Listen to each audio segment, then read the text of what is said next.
Things don't happen overnight. You have to make the emotional and the personal investment to make your dreams come true. What would amazing look like for you?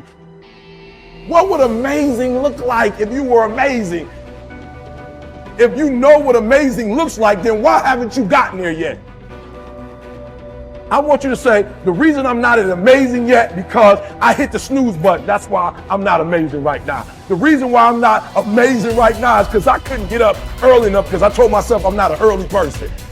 The people in the world become weaker people. It's by capping your brain.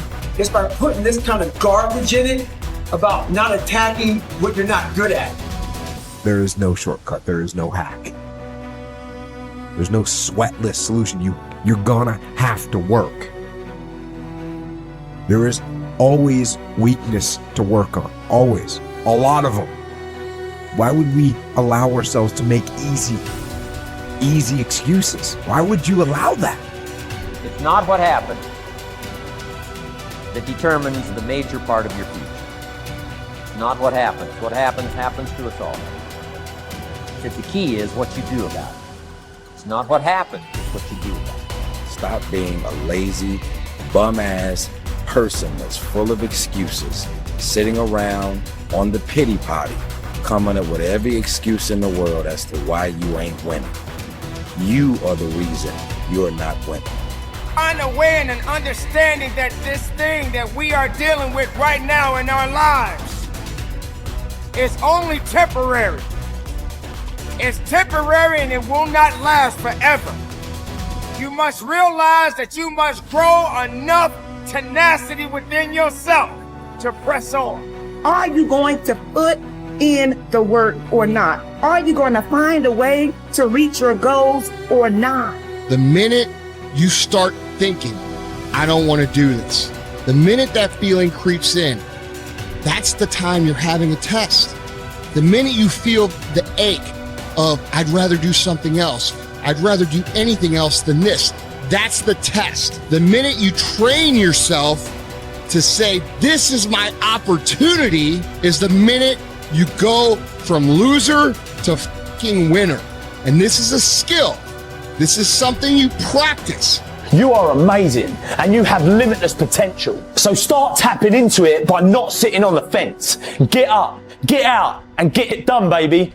Let your work get your opportunity. Let your work get your praise. Let your work open up doors. Let your work get people paying attention. Let your work get the whole world to notice. Stop thinking, stop procrastinating, and you gotta work. So you gotta make sure that you constantly are rewriting your book. You have to constantly rewrite your book every day of your life.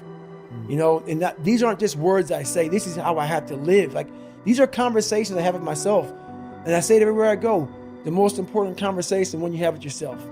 Yes. You live with it every single day. But most of our conversations are not the right ones. They're not the ones that are going to push us to the place we need to go.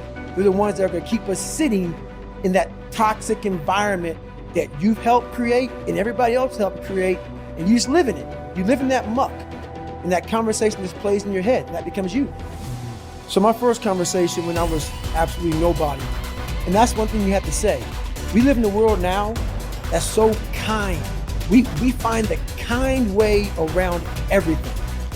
Like, if you don't look good, I have to find a kind way of saying, I don't like your shirt.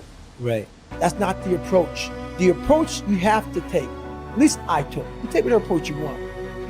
The conversation had to be a real, honest conversation. In the accountability mirror, guess what? I was fat.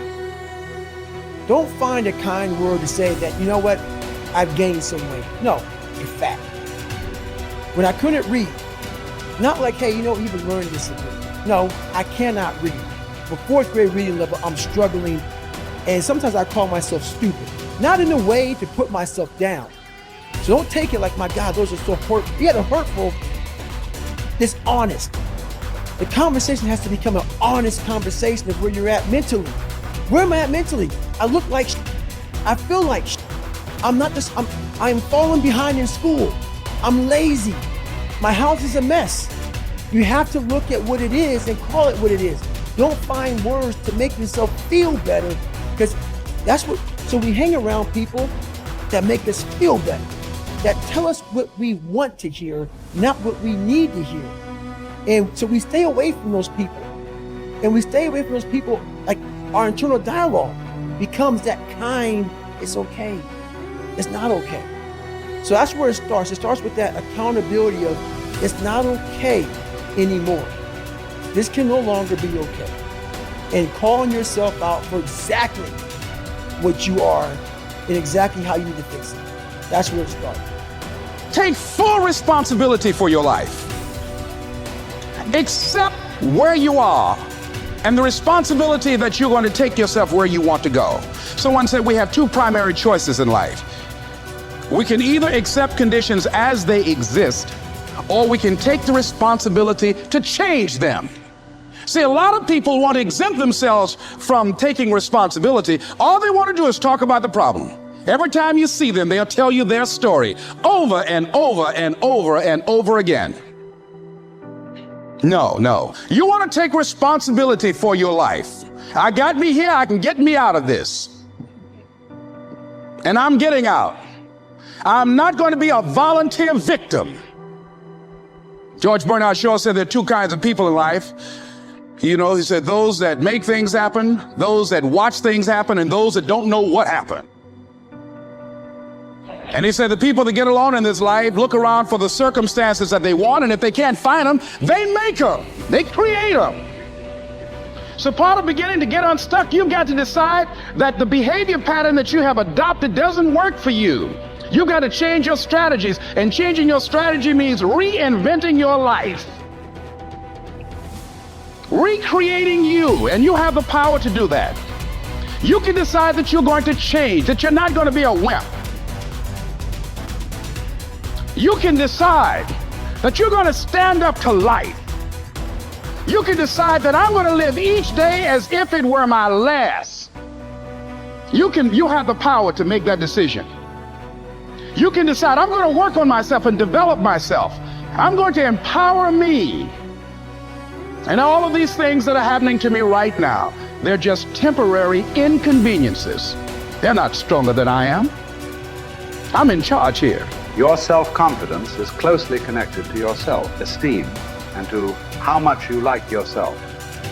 Dr. Nathaniel Branden calls self-esteem your reputation with yourself. It is how you feel about yourself and your abilities in relation to any situation that determines how much you like yourself and consider yourself to be a valuable and worthwhile person. The more you like yourself, the better you do. The flip side of self-esteem is what psychologists call self-efficacy. Self-efficacy is a measure of how effective and competent you feel you are to perform a particular task or to achieve your goals. This is called performance-based self-esteem.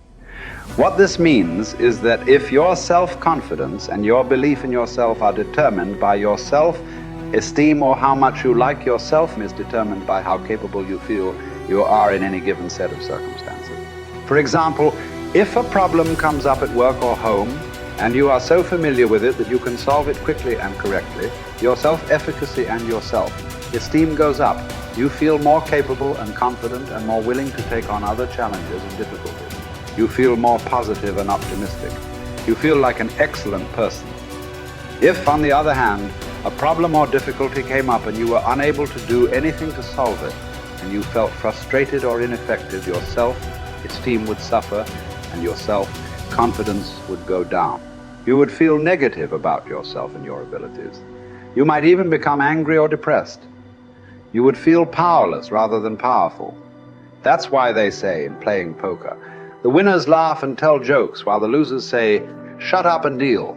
The law of cause and effect applies to everything you are today and to everything that you become. If the effect that you desire is high and unshakable, levels of self-confidence, then it is necessary that you engage in the same behaviors practiced by others who enjoy high and unshakable levels of self-confidence. And you will soon experience high levels of self-confidence yourself. Studies conducted on thousands of men and women who have moved from ordinary to extraordinary performance and who have moved from feelings of inadequacy to feeling great about themselves show that there is a direct cause-effect relationship between competence and mastery on the one hand and self-confidence on the other. To attain this wonderful, healthy feeling of optimal performance, you need clear goals, challenging standards, regular feedback, total concentration, step-by-step, step success, and a feeling that you are expanding your capabilities to a new, higher level. When you have created a situation in which you experience all of these, you sense that you are working at the outer edge of your own personal envelope. You feel that you are getting progressively better and better at something you are ideally suited to do. And that while you are still working within the range of your capabilities, you are stretching yourself at every moment. When you are caught up in this kind of experience, you often lose track of time. You become unaware of hunger, thirst, or fatigue. You feel calm and clear-headed and euphoric.